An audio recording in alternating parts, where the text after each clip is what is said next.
welcome to another episode of Living Room Wisdom, where your story is your glory. I am Patrina Wisdom, author, speaker, and creator of the Pure Abundance Retreat in Belize, and I have the pleasure of sitting here with this amazing woman, Miss Davi Speaks, and welcome so much. Thank you for joining us today. I'm excited to have you and jump into some serious conversation about all of your accomplishments, how they've come about, some of the challenges that you've actually had to get there, and hopefully everybody out here listening can take notes and implement some of these lessons in their own life.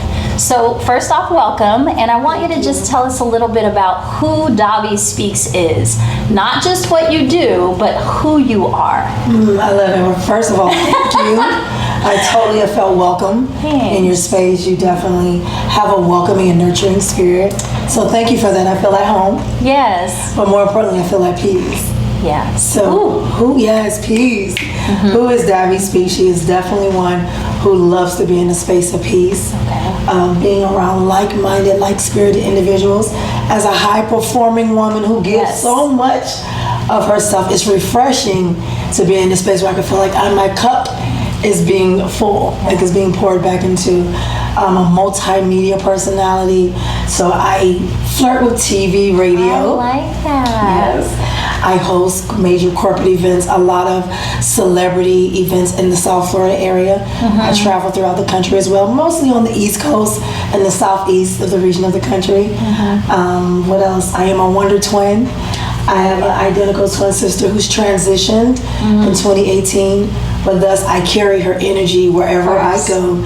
So that twin energy is definitely here. I am a mom. Oh. I have my son literally just turned 9 years old 2 days ago. Oh, wow. Yes, and I have a blended family with my twins, kids, my niece and my nephew. Okay. And so I'm just a woman who doesn't define herself by limitations, various hats, the stilettos that we wear day to day. Yes. I like to show up my authentic self wherever my feet lands and put me in different spaces. I want to fully show up Davica Williams. Wow. I love it. Yes, such a good intro and so much there for us to jump into. Mm-hmm. So the first thing you talked about is that, you're this woman who kind of shows up and who gives so much, and how it's nice to now be in a space where you're invited in and can be poured into and can be at peace.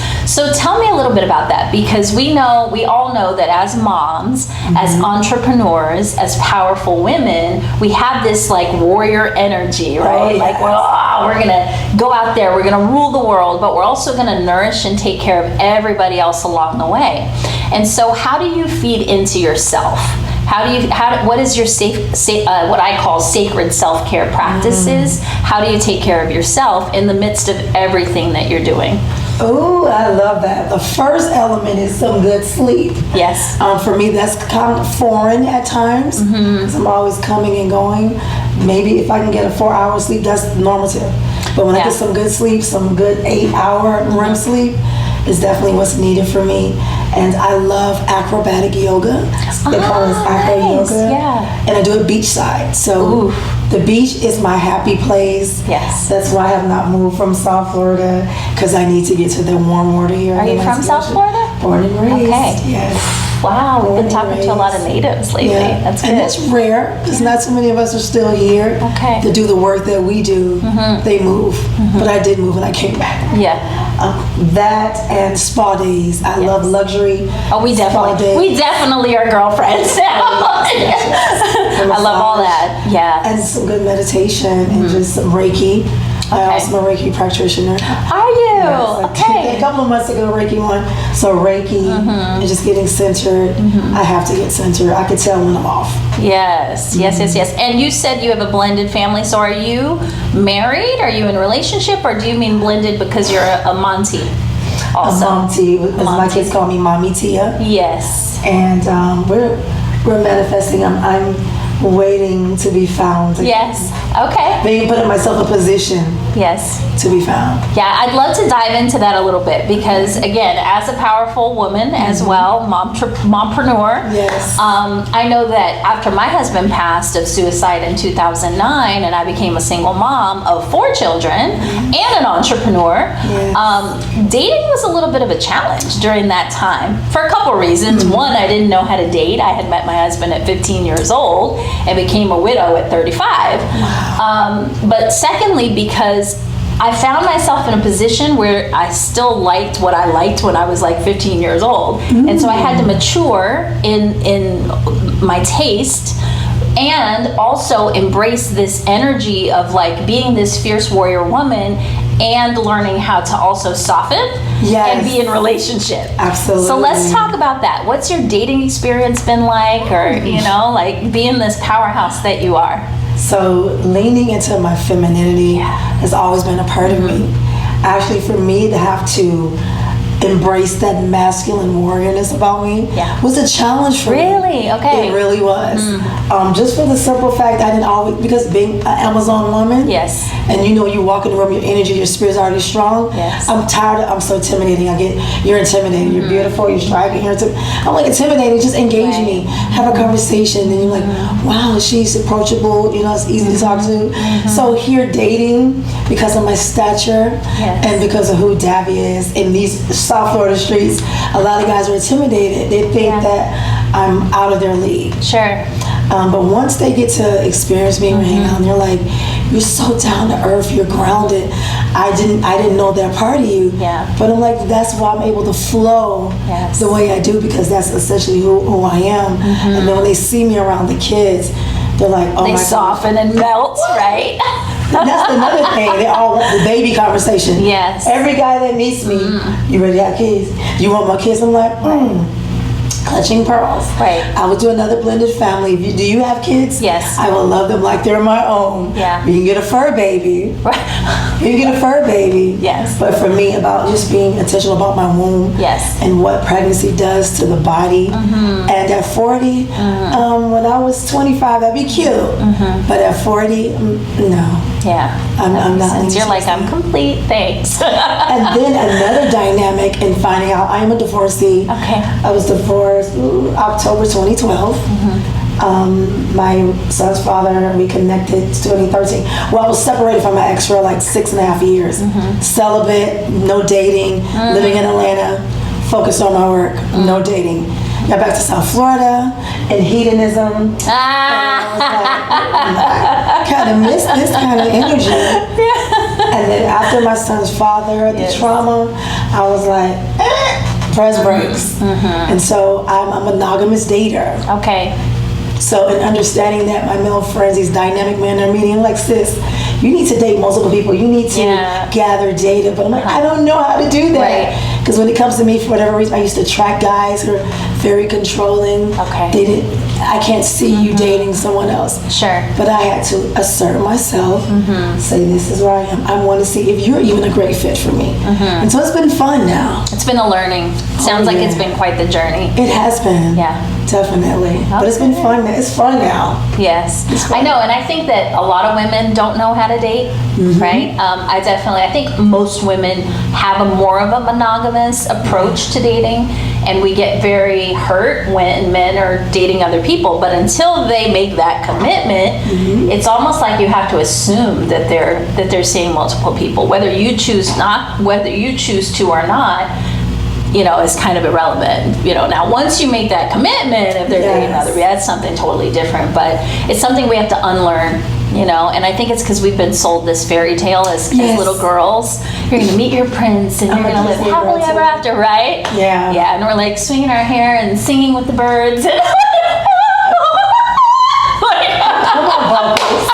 I love it. You know, but we have to snap ourselves out of that at some point, and especially being the empowered women we are. I'd love to kind of hear more about, it wasn't supposed to be about dating, but I'm enjoying this conversation. I'd love to hear about the type of men that you like to have in your life now, because I know the archetype of the man that I used to think I wanted, and what's a fit for me, what's in alignment for me now as the empowered woman who has these big goals, these big dreams, who's such a free spirit. Yes. Totally different. Totally. When I met my current partner, I was like, oh yeah, it's not him.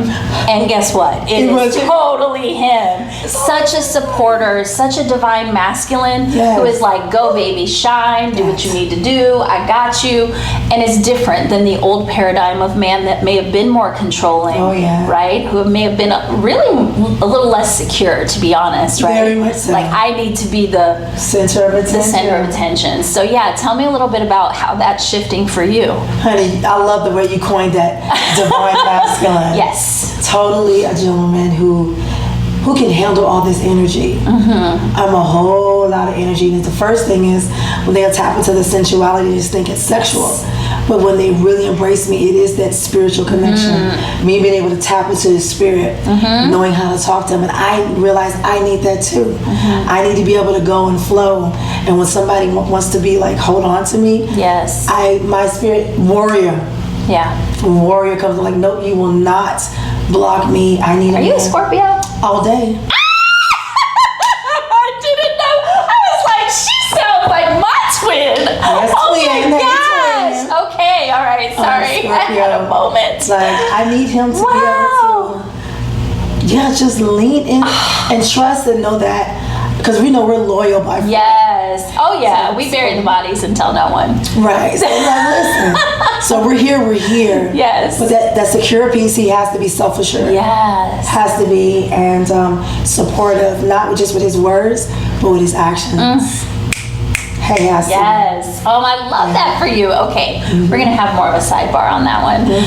What I want to ask you now is, you've had a lot of accomplishments. I know that you've had also multifaceted career. Yes. You've been in the mental health industry. You are in real estate. You're now stepping more deeply into the media piece.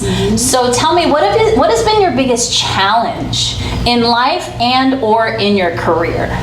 Ooh, so my biggest challenges, and it keeps this messaging in the last 2 weeks, it's just that spirit of like people want to sabotage. When you're talking to people, like intimidated, people misread my energy. Because when I'm in the room and I'm in boss mode, I'm very much fixed. I'm full of my Scorpio.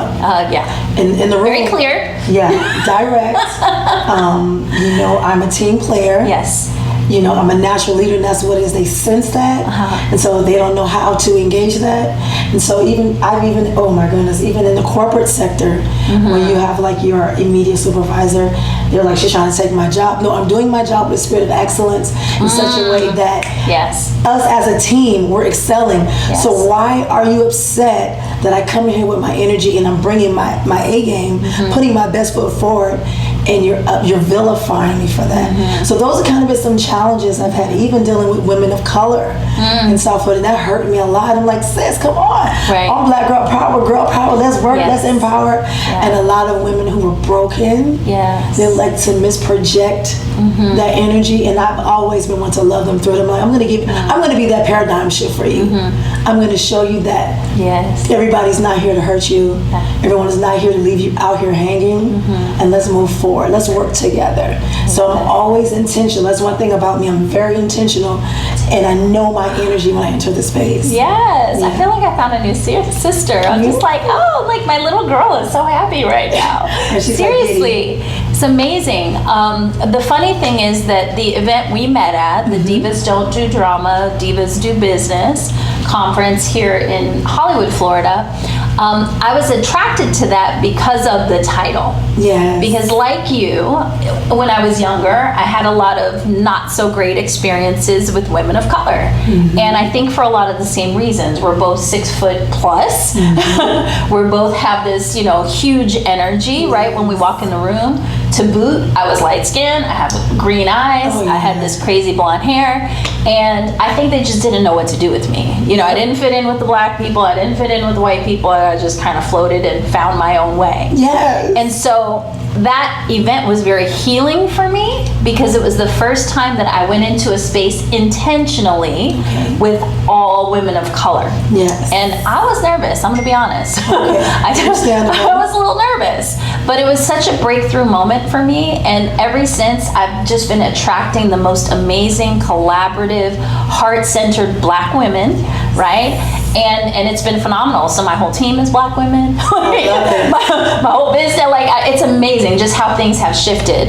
So, right, I think one of the things that I want to point out is that just because we've been hurt in the past, whether it was from a sister, whether it was from a partner, you don't want to take those scars into how you move forward and create your life. You know, there's a strength in vulnerability and leaning into uncomfortable situations, and that's actually where the transformation is. Would you agree? Yes, absolutely, 100%. Okay, perfect. Yes. Hope you're taking notes. Yeah, that's real good. Yeah. So I want to talk a little bit about your business now. Okay. And how did you get into media, especially because you are also in real estate. Yes. So it's kind of an interesting pivot. So tell us a little about that. So the first time a mic was placed in my hand was in the 4th grade. Okay. And that's been on since 4th grade.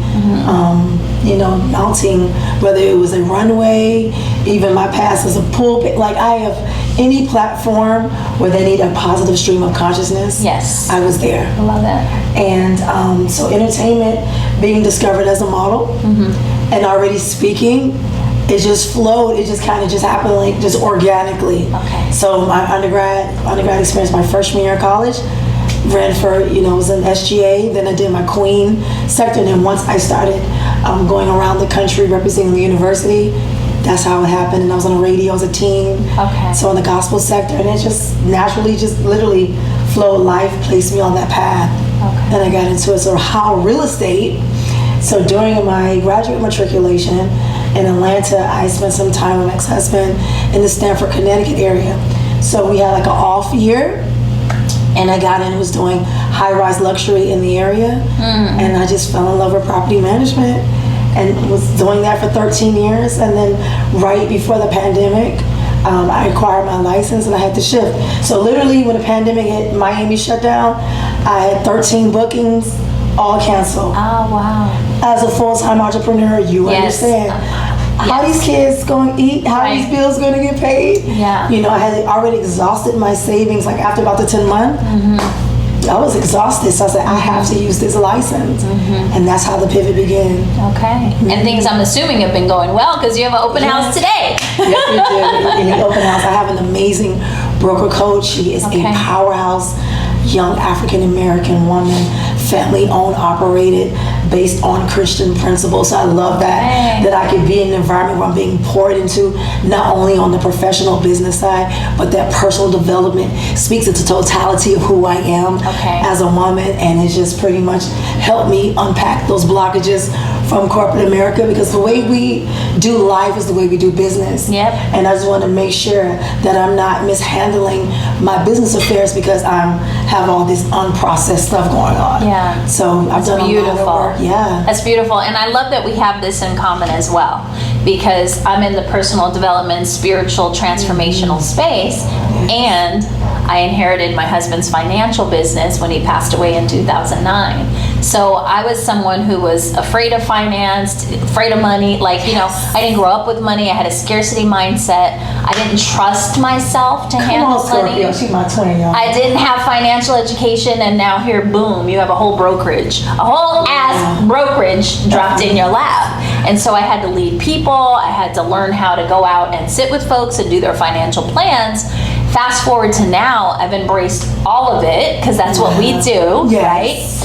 Embraced all of it, and so I have all these different facets that work together to help transform people's lives. And it sounds like you're doing the exact same thing through media, through real estate, and in turn, we're transforming ourselves at the same time, right?